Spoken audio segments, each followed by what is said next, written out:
Nous allons descendre dans Jean chapitre 9. Nous allons lire le premier verset. Et puis nous allons lire le verset 6 et 7. La Bible dit ceci que Jésus vit en passant un homme aveugle de naissance. Verset 6. Après avoir dit cela, il cracha à terre et fit de la boue avec sa salive. Puis il appliqua cette boue sur les yeux de l'aveugle et lui dit: va et lave-toi au réservoir de Siloé, nom qui signifie envoyé. Il y alla, se lava et s'en retourna voyant clair. Amen. Il y alla, se lava et il s'en retourna voyant clair. Amen. Nous sommes aujourd'hui dans l'univers de la foi. Et le message a pour titre: par la foi, l'impossible est devenu possible. Je répète, par la foi, par la foi, par la foi, l'impossible est devenu possible.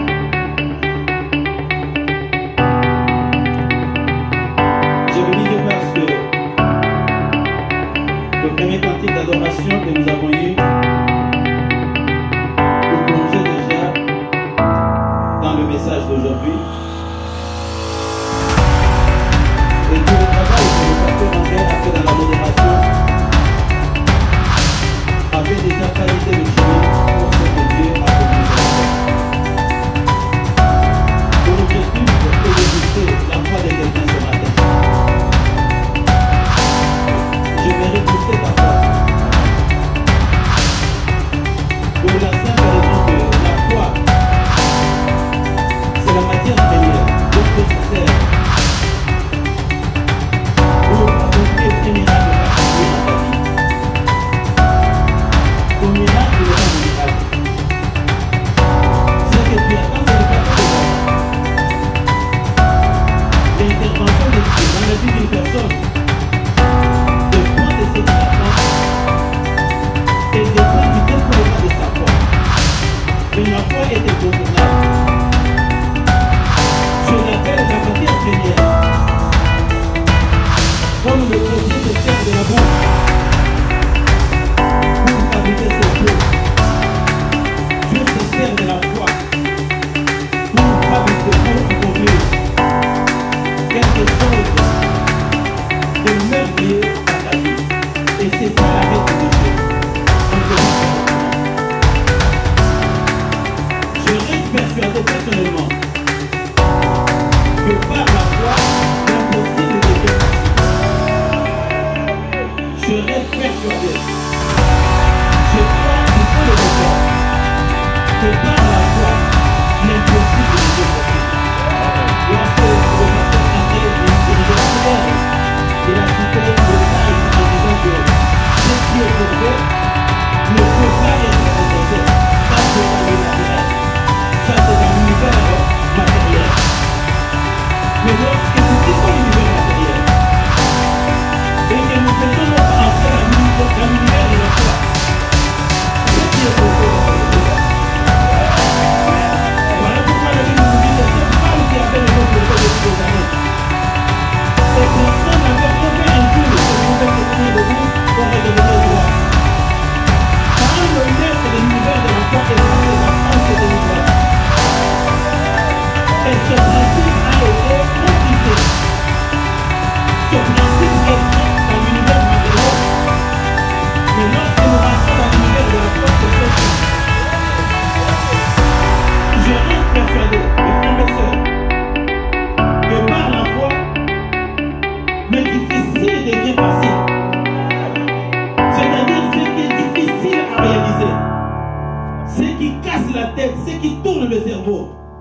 dans l'univers physique.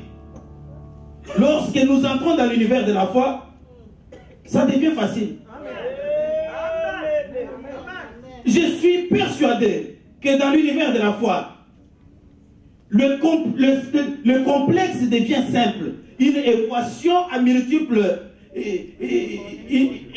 inconnus, ça te casse la tête, tu ne peux pas résoudre. Tu tiens ici, ça ne marche pas. Tu tiens là-bas, ça ne marche pas. Tu tiens, ça ne marche pas, tu y es bloqué.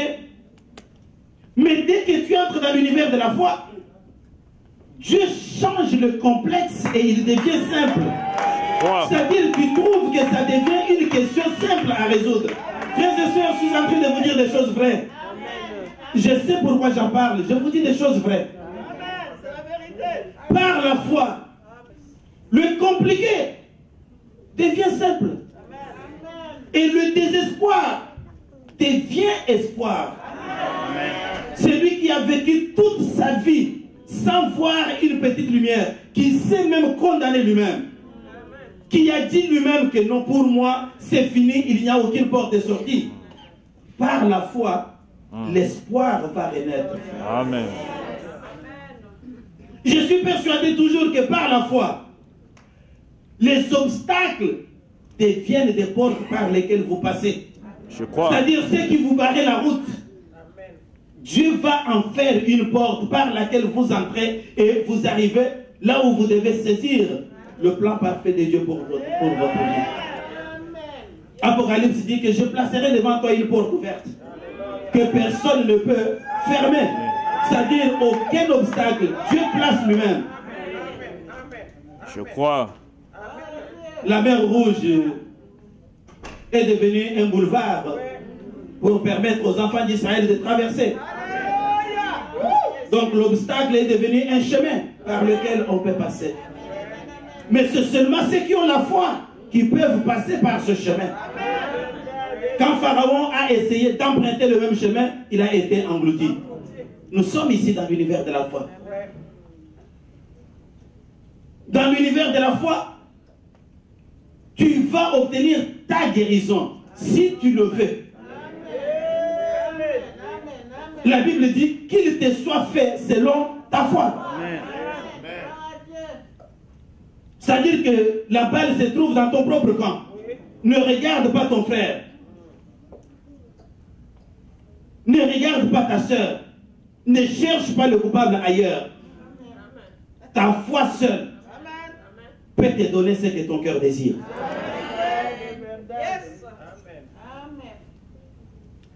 Toujours par la foi. Tout ce qui a été bloqué dans ta vie depuis des années, en un jour, ça peut se débloquer.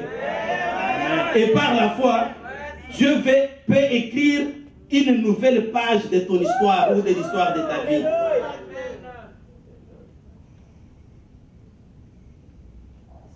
La Bible dit que sans la foi, personne ne peut lui être agréable. Donc, sans la foi, il est impossible d'être agréable à Dieu. Cela veut dire qu'en tant que chrétiens, frères et sœurs bien-aimés, nous devons avoir la foi. Vous devez avoir la foi. Vous êtes obligés d'avoir la foi. Parce que si vous n'avez pas la foi, vous ne plaisez pas à Dieu. Et si vous ne plaisez pas à Dieu, Dieu n'est pas votre Dieu. Si vous n'avez pas la foi, vous ne pouvez pas prier. Parce que vous adressez les paroles à quelqu'un que vous ne voyez pas. Comment pouvez-vous être sûr qu'il vous entend? Mais c'est seulement par la foi que je crois que Dieu m'entend. Et je lui parle avec assurance. Comme je parle à un frère ou à une soeur qui est à côté de moi.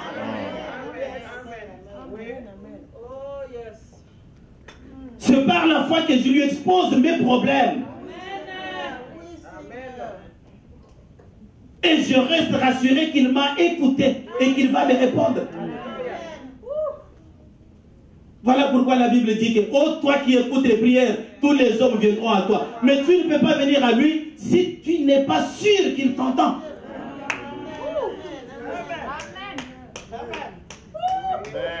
Mais tu ne peux être sûr qu'il t'entend que par la foi. Il y a y en a qui cherchent d'entendre une voix audible. Même les démons peuvent vous parler, frères et sœurs. Nous parlons à Dieu par la foi. Il y a le langage de la foi que nous parlons et notre Dieu écoute. Et quand il vous répond par la foi, vous comprenez. Vous sentez que Dieu m'a parlé.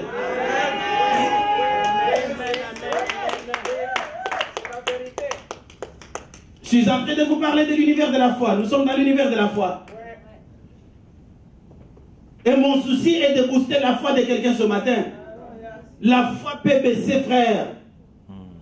Mais la foi a besoin d'être réveillée. Amen.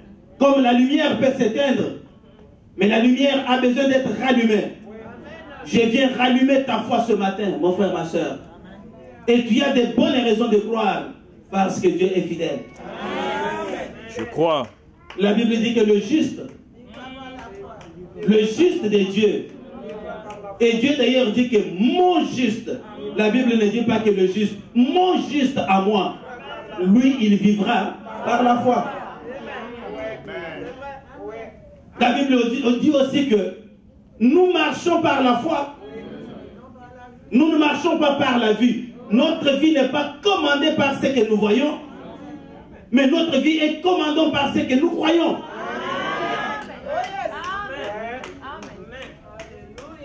Parce que l'invisible a précédé le visible. Le spirituel a précédé le matériel.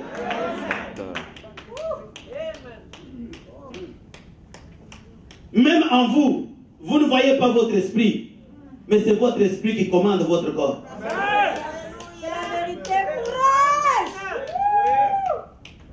Nous parlons de la foi, frères et sœurs bien-aimés. Et la Bible nous dit que sans la foi, personne ne peut être agréable à Dieu. Impossible.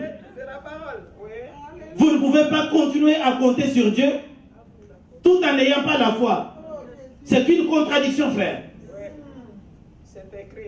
Quand vous avez des difficultés, vous dites, mon Dieu, écoute-moi. Et après, vous vous dites que Dieu n'existe pas ou Dieu n'écoute pas. Non, frère. Il faut vous préciser. Merci, Seigneur.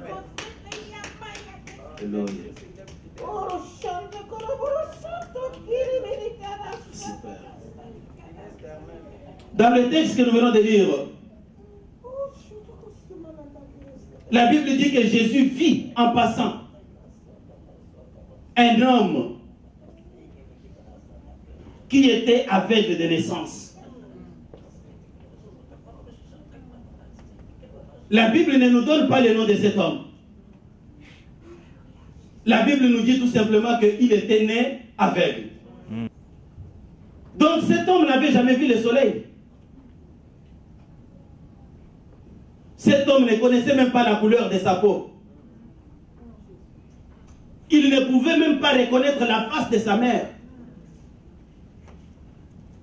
Il ne connaissait même pas la forme d'un chien.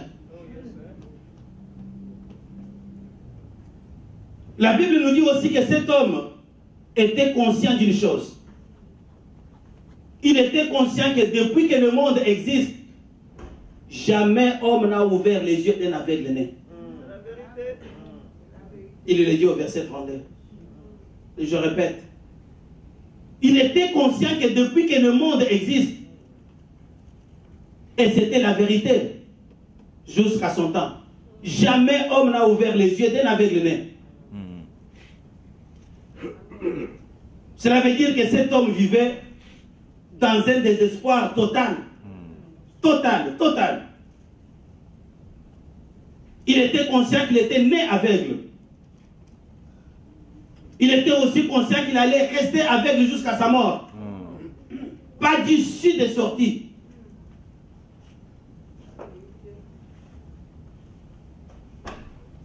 La Bible nous apprend au verset 6, d'abord au verset 1er, qu'un jour Jésus-Christ l'a vu. Un jour Jésus-Christ l'a vu. Un jour Jésus-Christ l'a vu. Ma prière à Dieu, que Dieu te voie. Je crois. Parce que si Dieu te voit, si Dieu te fixe, c'est le début d'une autre histoire de ta vie. Un jour, Jésus a fixé son regard sur cet homme. La Bible me dit qu'il s'est approché de lui. Il a fait de la boue avec la salive. Il lui a appliqué sur ses yeux et il lui a dit, va et lave-toi au réservoir de Siloé. Va et lave-toi au réservoir de Siloé. J'ai une seule chose à fixer dans votre esprit ce matin. C'est qu'avoir la foi, ce n'est pas faire ce que notre bon sens nous dicte. C'est plutôt faire exactement ce que Dieu nous commande de faire. Je répète, avoir la foi, ce n'est pas faire ce que notre bon sens, ce que notre intelligence ou même ce que notre tradition nous a enseigné. Avoir la foi, c'est faire ce que Dieu vous recommande de faire dans les circonstances qui sont les vôtres.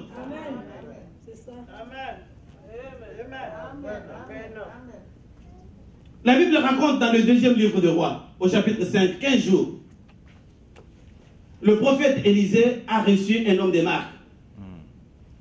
Cet homme, c'était le général Naaman. Cet homme était lépreux. Cet homme avait été envoyé en Israël pour chercher sa guérison. Lorsqu'il est allé voir le prophète Élisée, Élisée lui a fait dire, va et plonge-toi cette fois dans le Jourdain. Je reviens à ce que Jésus a dit à l'aveugle-né. Va et lave-toi au réservoir de Siloé. Je retourne à ce qu'Élisée avait dit à Naaman. Va et plonge-toi et lave-toi cette fois dans le Jourdain. Mais Naaman, trompé par son bon sens, je vous ai fait comprendre, frères et sœurs, qu'avoir la foi, ce n'est pas se fier à son bon sens. Je vous ai dit ici un jour que la tradition juive raconte qu'un jour, Abraham est venu voir Dieu et il lui a dit que Seigneur, maître de l'univers, j'ai analysé ma situation, j'ai analysé ma condition à la lumière des données scientifiques de l'époque. Et j'en suis arrivé à la conclusion telle que moi, Abraham et Sarah, nous n'aurons jamais d'enfants. Et Dieu lui a dit, oublie ta science. Ici, Naaman a amené son propre bon sens.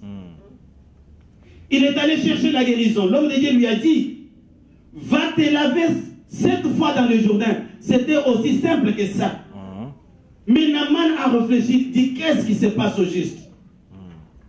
Est-ce que chez nous en Syrie, à Damas, il n'y a pas de fleuve? Mais à Damas, il y a l'Abana qui est un grand fleuve. À Damas, il y a le Parpar qui est un grand fleuve. Et ce n'est pas tout.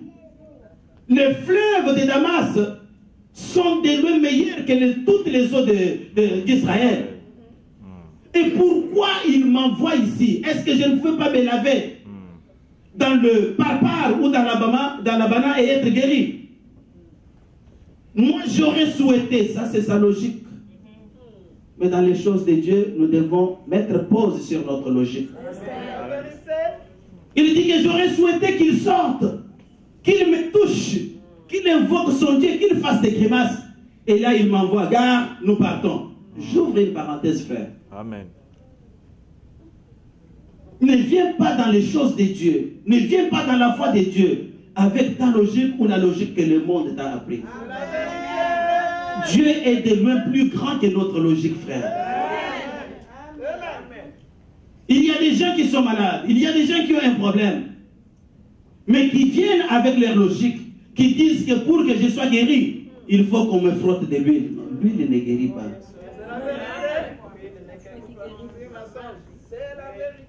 Pour que je guérisse, il faut qu'il y ait un manteau qui est tapé sur moi. Le manteau ne guérit pas. Pour que je guérisse, il faut que je tombe. Les tombées ne guérissent pas. Ça, c'est la logique des hommes. Mais Dieu est plus grand que votre logique. Il est plus grand. Naaman a commis une erreur. Car ce ne sont pas les eaux d'Abana qui guérissent de la lèpre. Ce ne sont pas les eaux du Barbare qui guérissent de la lèpre. Ce ne sont même pas les eaux du Jourdain qui guérissent, non. Ce n'est même pas l'eau de la piscine de Siloé. Ça ne guérit pas. Ce n'est même pas la boue que Jésus a appliquée sur les yeux. Ça ne guérit pas. Ce qui guérit, ce qui apporte le miracle dans la vie de quelqu'un, c'est la foi en Dieu. La foi dans la parole de Dieu. C'est la foi qui est le secret, la clé du miracle de Dieu dans ta vie. Avoir la foi, c'est faire exactement ce que Dieu vous recommande de faire. Sans se poser des questions du comment ou du pourquoi. Dieu dit, tu es malade, prie. Va prier, frère. Ne te demande pas par où passe la prière pour arriver au ciel. Quand tu viens allumer la lumière, quand tu allumes, tu appuies sur l'interrupteur, tu ne sais pas par où passe la lumière, tu vois seulement la lumière. Et l'interrupteur elle-même ne donne même pas la lumière. Là, tu crois parce que c'est un homme. Même d'ailleurs, un homme qui n'est pas né de nouveau. Il te l'a dit et tu as confiance en lui.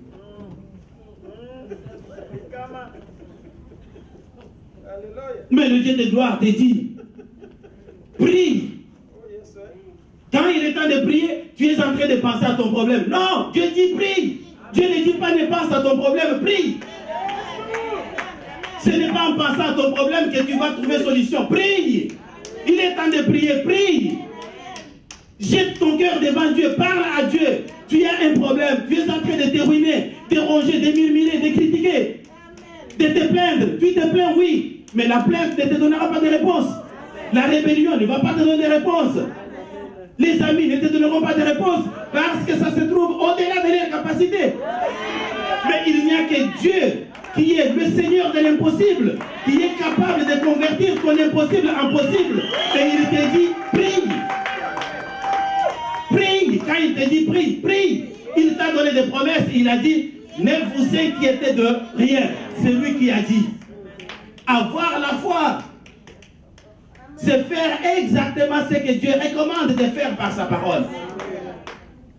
La Bible nous raconte dans le livre de Josué qu'un jour Josué, que Dieu a dit à Josué, je vous donne la ville de Jéricho. Mais attendez, vous allez faire 7 tours de la ville sans pousser un cri avec tout le peuple. Et au 7e jour, vous allez pousser un cri et vous verrez que quelque chose va se passer. Qu'est-ce que Josué et le peuple ont fait? Ils ont fait exactement ce que Dieu leur avait recommandé de faire. Les hommes de Jéricho les voyaient venir le matin en silence. Ils font le tour de la ville. Et naturellement, ils se demandaient, est-ce que ces Hébreux sont fous ou quoi? Eux-mêmes ne pouvaient pas savoir quelle est la relation de cause à effet. Dans la foi, il n'y a pas de relation de cause à effet. Quelle est la relation de cause à effet entre tourner et faire tomber le mur? Aucune relation. Là, nous sommes dans l'univers de la foi. Nous sommes dans le spirituel. Mais la Bible dit que le 7e jour, quand ils ont fait exactement ce que Dieu avait commandé, les murailles se sont écroulées. Parfois, il y a des gens qui prêchent ou même qui chantent, qui disent que non, les murailles de Jéricho sont tombées par la louange. Non, frère. Mettez-vous à côté de cette maison, appelez même tout Montréal et criez fort si vous allez voir un bâtiment tomber. Non. C'est par la foi que les murailles de Jéricho sont tombées. Lorsque le peuple a fait exactement ce que Dieu avait commandé. De la même manière aujourd'hui, si vous faites exactement ce que Dieu vous commande, toutes les murailles qui sont au devant de votre vie vont s'affaisser parce que Dieu est Seigneur. C'est simple.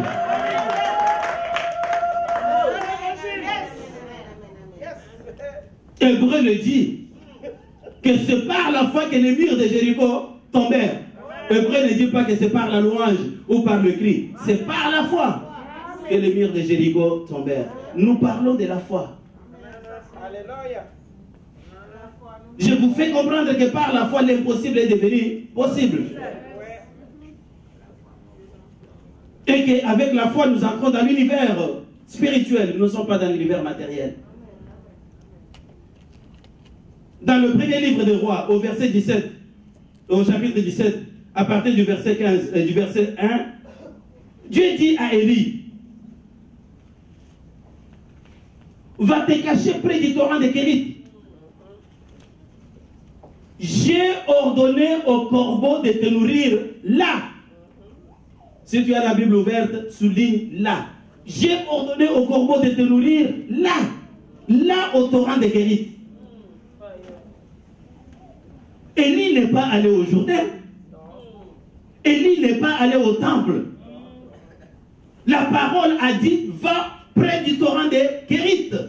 C'est là que je vais envoyer le corbeau. Le corbeau ne connaissait que l'adresse du torrent de Kérit. Les corbeaux ne connaissaient pas l'adresse du Jourdain ou l'adresse du temple. Et la Bible dit que Élie partit et fit selon la parole de l'Éternel. C'est ça la foi, frère. Faire selon la parole de l'Éternel. Faire exactement ce que l'Éternel a commandé. Et quand Élie est allé et a fait ce que la parole a recommandé, les corbeaux sont venus lui donner à manger. Il ne s'est pas demandé le pourquoi. Frère, avoir la foi, c'est faire exactement ce que la parole recommande de faire, dans la condition qui est la vôtre. Si la parole dit ne vous inquiétez de rien, ne vous inquiétez pas. Si la parole dit fortifiez-vous, je suis avec vous, je ne vous abandonnerai pas, comprenez que Dieu est avec vous, il ne va pas vous abandonner. C'est ça la foi. Toujours dans le livre des rois, lorsque Élie est allé chez la veuve de Sarepta, la parole a été donnée. Prépare avec le peu de farine qui te reste un gâteau. Moi, je vais d'abord manger. Ne te pose pas de questions sur ce qui va venir dans la suite. Amen. La femme a cherché à palabrer avec son bon sens. Mais c'est vrai, même si tu prépares et tu manges, mais c'est ton dernier gâteau, tu vas mourir. Autant accepter de mourir même avant de manger ce gâteau, parce que la mort t'attend pareil. Mais lorsque la femme a écouté, quand elle a agi selon la parole de l'homme de Dieu, quand elle a préparé le gâteau, et l'enfant regardait, il voyait le gâteau, un seul gâteau, il voit le gâteau partir. Maman va donner le gâteau à Élie. L'enfant pouvait se dire que cet homme est un criminel. Comment il n'a même pas pitié de moi, enfant, lui prend. Et Élie a mangé le gâteau, l'enfant regardait, dit le gâteau est parti. Mais quand il a fini de manger le gâteau, la Bible dit que la farine n'a pas manqué dans le pot. Et l'huile non plus n'a pas manqué dans la maison. Lorsque la femme allait pour préparer, il trouvait encore une petite quantité. Il prépare, il mange. Le soir, il va, il trouve encore une petite quantité. La quantité ne terminait pas. Pourquoi? Parce qu'elle a agi selon la parole de l'homme de Dieu. Avoir la foi, c'est faire exactement ce que Dieu vous recommande de faire. C'est alors que vous allez voir les merveilles de Dieu dans votre vie. La Bible continue. Nous sommes ici dans Matthieu, chapitre 9.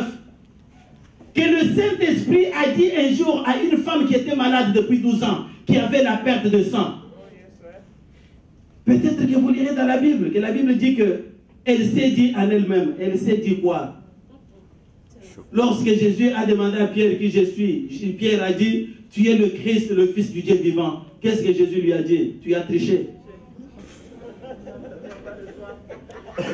Ça ne vient pas de toi. C'est mon Père céleste qui te l'a révélé. Ce n'est pas toi. Même chose avec cette femme. Ça ne venait pas d'elle. Le Saint-Esprit lui a dit, tu as souffert depuis longtemps. Va seulement toucher le pan de la robe de cet homme-là, tu seras guéri. Et la femme a eu la conviction dans son cœur. Elle s'est mise alors à exécuter à la lettre ce que le Saint-Esprit lui avait dit. Elle n'est pas allée toucher la robe de Pierre. Elle n'est pas allée toucher la tête de Jean. Elle cherchait seulement la robe de Jésus. Et quand elle a touché, instantanément, elle a été guérie. Pourquoi? Parce qu'elle a fait exactement ce que le Saint-Esprit lui a commandé de faire. Avoir la foi, mes amis, ce ne sont pas les discours. Avoir la foi, ce ne sont pas des théories. Avoir la foi, ce ne sont pas des gestes, de crier, de checker. Non. Avoir la foi, c'est être obéissant à ce que Dieu recommande de faire.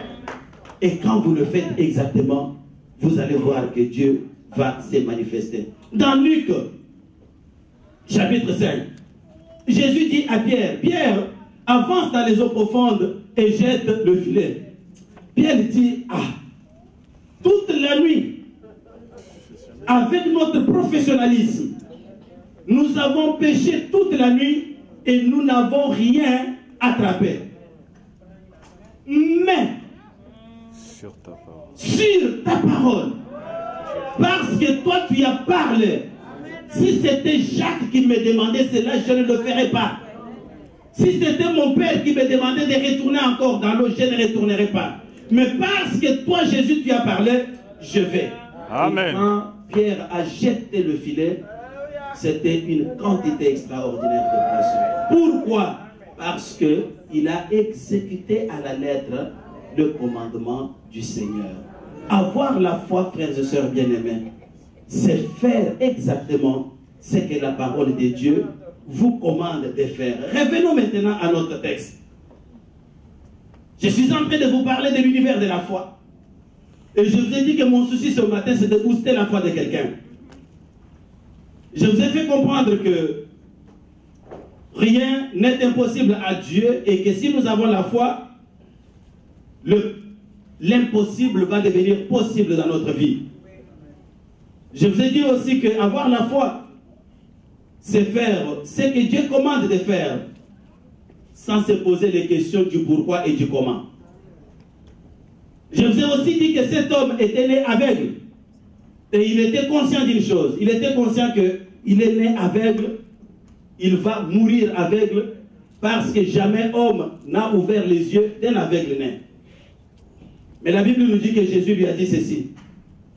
Va et lave-toi au réservoir de Siloé. La Bible nous dit que cet homme est allé. Il s'est lavé au réservoir de Siloé. Et il a vu clair. Ce jour-là, il a vu la lumière du soleil.